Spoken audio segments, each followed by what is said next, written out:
Hey sports fans, it's me, Sportsman Z, Bob Zulke, here with another video for your enjoyment. One of my previous videos, I talked about how my lifetime record in Strat-O-Matic baseball is not good.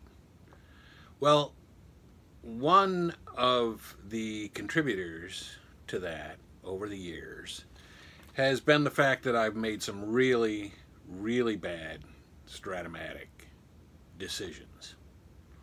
And I'm going to share a few of those with you today. The first category I'm going to talk about are two really terrible trades I've made in the past. Now, if I was to do a video on all of my bad trades, that would be a like 2-hour video. So we're really not going to do that, but we are going to focus on two really terrible trades that should never have been made, and really kind of epitomize my early career and even some of my recent problems, although not really on this scale. I mean, these trades are hands down the worst trade you would ever see in your life. The first trade was back in the 80s. I was in a football league when I was in high school, in a Strat-O-Matic football league. And one of the trades I made with somebody was, I was so convinced that your entire team's performance was so hinged on the quarterback that I traded my entire team for Dan Fouts. Now, when I say I traded my entire team just for Dan Fouts, really what happened was I traded my entire team to a guy. He gave me Dan Fouts, and then he gave me all of the extra players as a result of that trade that he didn't need, that I was going to need for, you know, just to field a team. Because if you trade your entire team away, you're trading the running backs, the receivers, everything. So this guy had all of my receivers and running backs. The quarterback that I had originally, and who I don't even remember who that was. My defense, my everything. He had everything, and then all he had to do was go through and pick through the worst of all of those and give them back to me along with Dan Fouts. And that's what the trade ended up being. Needless to say, that didn't really work out well for me. I didn't do well with Dan Fouts and a bunch of terrible players. So that was a doozy. And another one that I did was I traded I traded Tony Gwynn to a guy for Max Venable, one-on-one. I gave the guy Tony Gwynn. He gave me back Max Venable. Now, this was a year, I think it was sometime in the 90s, maybe the early 90s. And in this particular league, there were no limits for how many at-bats a guy could have to play. So I think Max Venable probably only had about maybe 80 or 90 at-bats, something like that. And he hit like, I don't even remember what it was, but it was really high. He had like a 350 batting average. So, but in this particular league, there was no limits to how a guy could play, so I could put Max Venable in as a starting outfielder and play him every single game. And so I looked at his card and I said, you know what, this would be better than Tony Gwynn. Now, of course, Tony Gwynn was a great fielder. He had a great arm. Max Venable had none of that. He was a terrible outfielder. And I don't recall that he had much of an arm. So defensively, it was like I was getting a rock. So I was just getting a guy that could hit. And he didn't have a lot of power on the card. It was, I mean, the whole card was like singles and walks, maybe a couple doubles. So that was another disastrous trade that really did not work out well.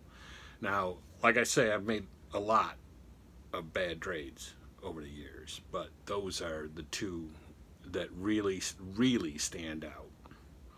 Now, I've also made some bad in-season or league-related bad decisions that had nothing to do with trades. And I'll go through those.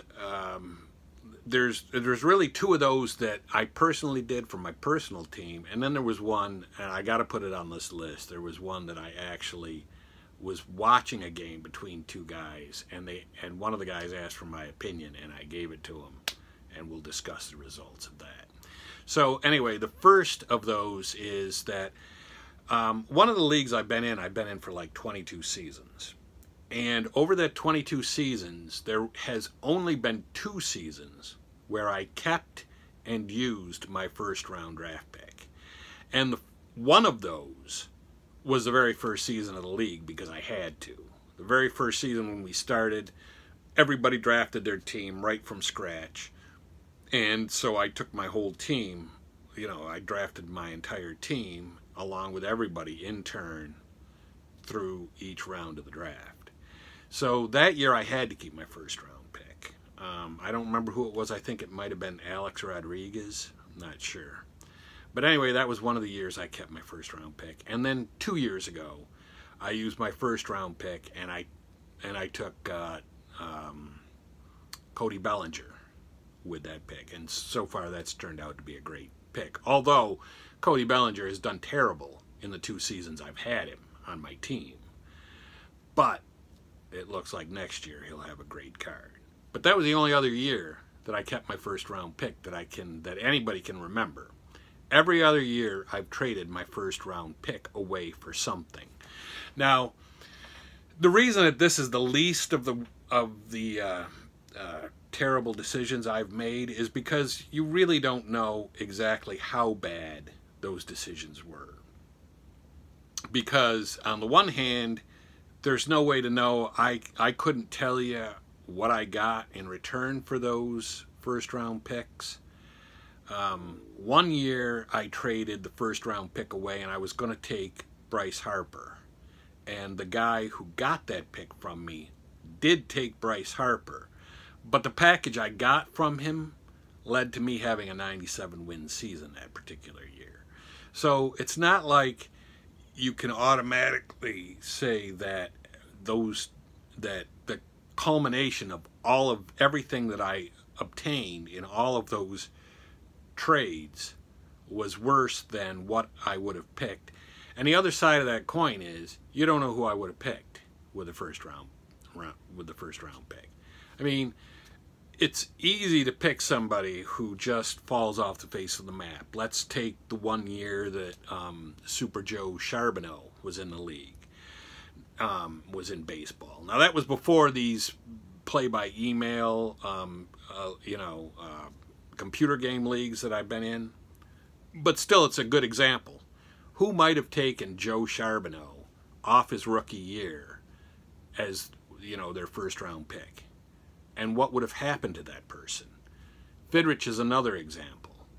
Who might have taken Fidrich as their first-round pick in a league that particular year off his rookie season and would have ended up, 2 years later with no Fidrich, and the second or maybe the second and third year would have had a bad Fidrich. Same thing with Charbonneau.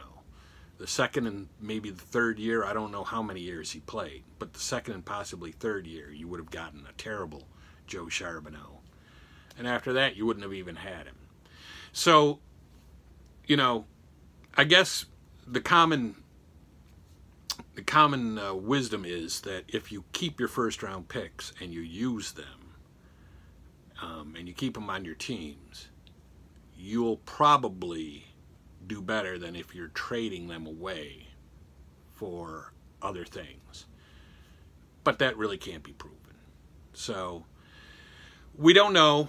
It may have worked out that my teams would have been a lot better over these years if I had kept those first round picks and used them.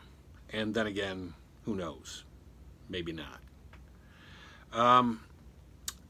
The other very bad decision I've made personally for my team was one season I had Mike Scott, and he was having a great year. I think he won like 20 games for me, He was easily my best starting pitcher.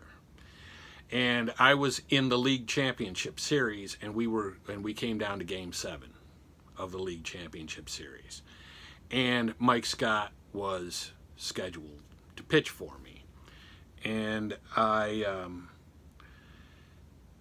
didn't want to lead off the World Series with another pitcher other than Mike Scott.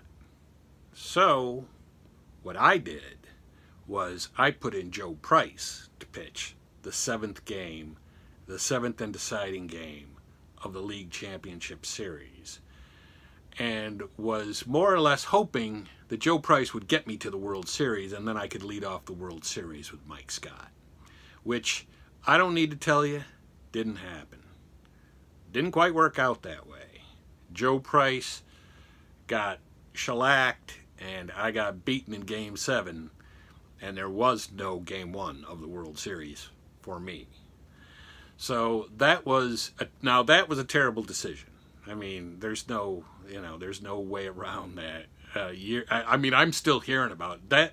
That game was at least 25 years, probably something like 25 years ago. And for every one of the 25 or 28 or however many years it's been, I've had to hear it from my friends. They always bring up that game and that season. Now, here's a decision. It wasn't my team, and it wasn't, I'm not the one that made the final decision.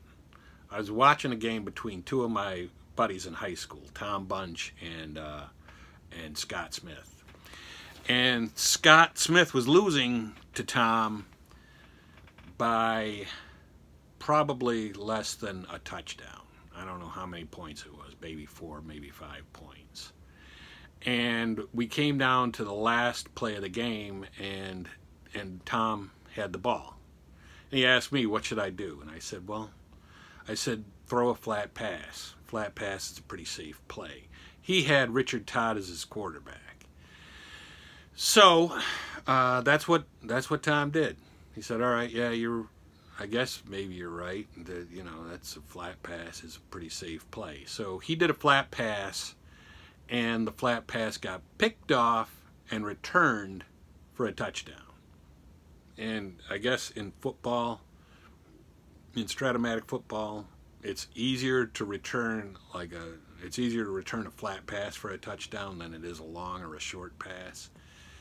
So anyway, yeah, he threw that pass because I suggested he do it, and he took my advice, and he ended up losing the game on an interception and return by Tom Dinkle on the defense for a touchdown.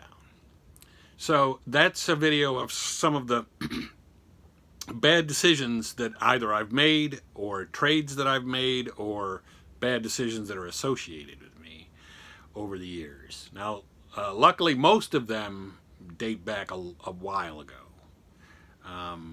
Recently, I'm started to get a little better about it. In my hockey leagues, I'm actually pretty good. Decisions I've made and draft picks I've made. So we're getting there. We're working on it. But anyway, I thought you'd find that interesting.